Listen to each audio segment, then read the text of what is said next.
जिथं माझे भक्त गातात, जिथं भजन होतं, जिथं कीर्तन होतं, त्या गोष्टी मला अत्यंत प्राणापेक्षा प्रिय आहेत.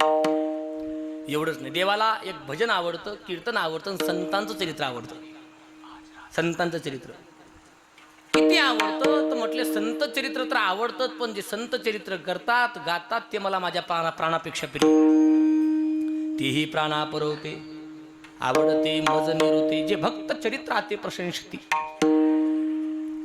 म्हणजे इतकी भगवंताला हरिकथा आवडते. आणि मग देवाला प्रसन्न करायचं असेल तर हाच मार्ग आहे, हेच साधन आहे. देव याच्यावरच रिझतो.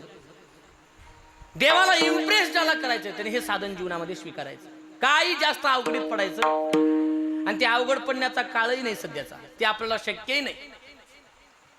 अवघ्या वाटा झाल्या कलीन घडे, त्या वाटा आपल्याच्याने होणं शक्यच नाही.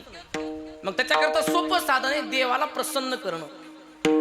आणि देव कशाने इम्प्रेस होतो तर या हरिकथेने. माझी हरिकथा माऊली, हरिकथेतलंही ताकद आहे. पण मोठी शोकांतिका हे महाराज, आज समाजाला किंवा आम्हाला आमचा इंटरेस्ट जेवढा लोकांमध्ये तेवढा संतांमध्ये देवामध्ये नाही महाराज.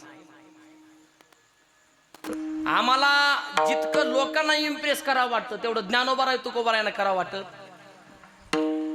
आज आम्हाला वाटतं माझ्यावरती इम्प्रेस माझी भावकी झाली पाहिजे, माझी गावकी झाली पाहिजे, माझा शेजारी झाला पाहिजे.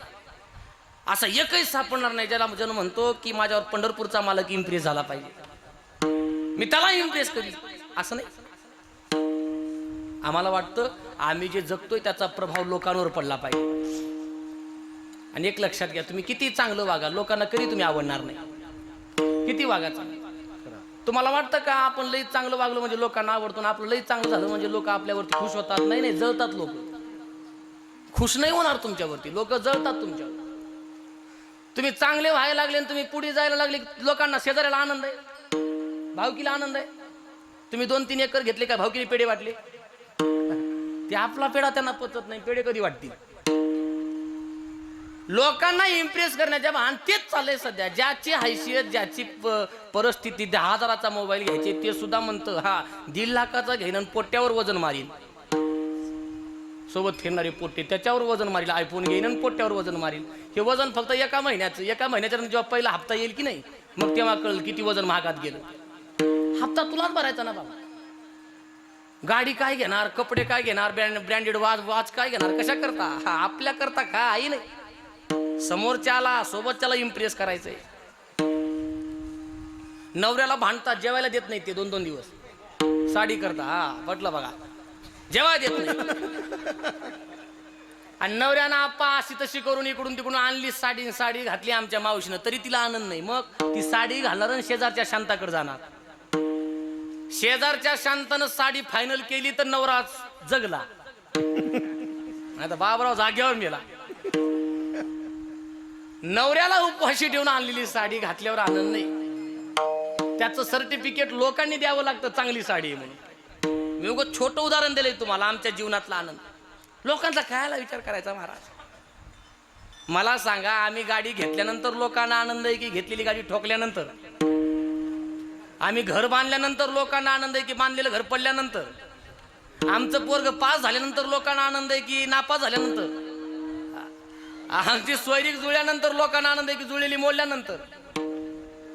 आमचं चांगलं बघवतं एकतर संतांना नाहीतर देवाला. जगात एकही माणूस असा नाही ज्याला आपलं बघवतं नाही मार. आणि शोकांतिका आहे, ज्यांना आमचं चांगलं झालेलं आवडतं आम्हाला त्यांचं आवडत नाही. जिथं आमचं हित आहे, ज्या गोष्टीने आमचं कल्याण होईल तिथं आम्हाला इम्प्रेस करायचं नाही.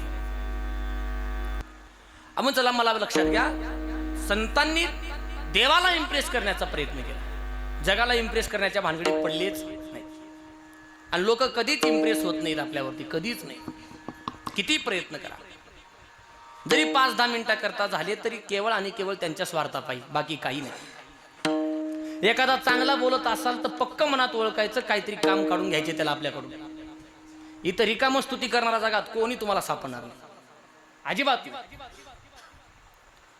आणि आमचं तिथं चुकतंय. दुनिया वालों से लगा बैठे दिल हम, अपने प्रभु को हृदय से भुलाया,